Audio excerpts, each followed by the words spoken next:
Hi everyone, Crystal Marshall here. Today, very, very important. If you are taking photos for people and you are doing it just for fun and you're doing it without a business license, you could have this happen to you.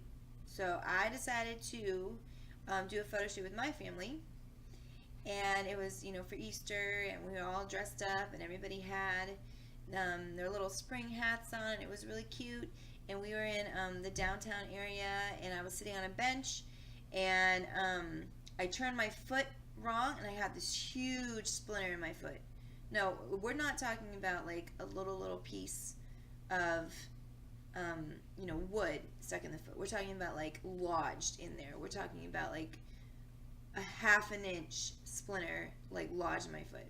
Like, it wasn't just like you get tweezers and pull it out. Like, it was really intense. So I ended up going to patient first. I had to get an x-ray.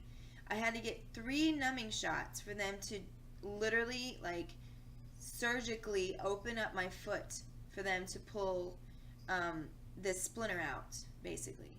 And it was really eye-opening because we tried everything that we could to be as safe as possible, and we're being outside. And the photographer is really, really cool. He was really nice, but it just made me really step back and think, like, when I work with clients, I really want to make sure that, one, I'm very, very safe, and not doing anything like super, super crazy. And two, I want to make sure as a business owner that I am covered. I have a license, I have insurance, I have a way to cover myself.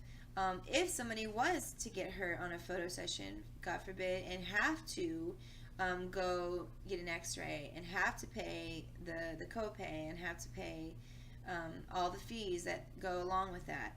So I just want to let you all know that I'm going to try to be as safe as possible. But as a business owner, I think it's important that you cover yourself, have a form in place, have a waiver in place for you, have insurance, have coverage for your business, especially if you're going to go outside and you're with young children.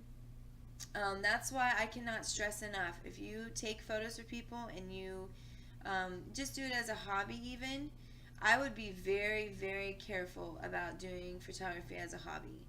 I'm doing anything as a hobby if you're just like, doing it for fun or doing it occasionally for family, because as soon as you start getting jobs and people hiring you for jobs, you need to think, am I covered for this?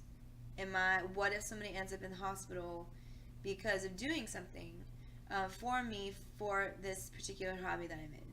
So if it's just a hobby that you're just doing it for fun and you're not doing shoots for people, then okay, then you don't need all this crazy stuff. But as soon as people ask you, hey, can you do this? Can you do photo shoots for me, or do whatever your hobby is, and you're not covered, you don't have a business license, you don't have insurance, you don't have a waiver in place, don't do it. I will not stress enough. And I'm just so happy and so glad that my business does those things. It was just really, just like a really good moment for me to be like, okay, what if one of the people that I work with end up in the hospital, end up having to get an x-ray because something is lodged in their foot because of something I asked them to do. So anyway, it's just a little wake-up call for you, that if you guys are, especially photographers, if you're taking photos of people or for people and you don't have your butt covered, you don't have your business covered, you don't pay insurance, you don't pay, it might bite you in the butt. So that's what a trip to patient first today, having an x-ray, having get my foot cut open, having to get 3 shots in my foot to get it cut open, for me to realize, hello, wake up call to business owners and to photographers especially. You need to get your stuff together. All right. Peace out.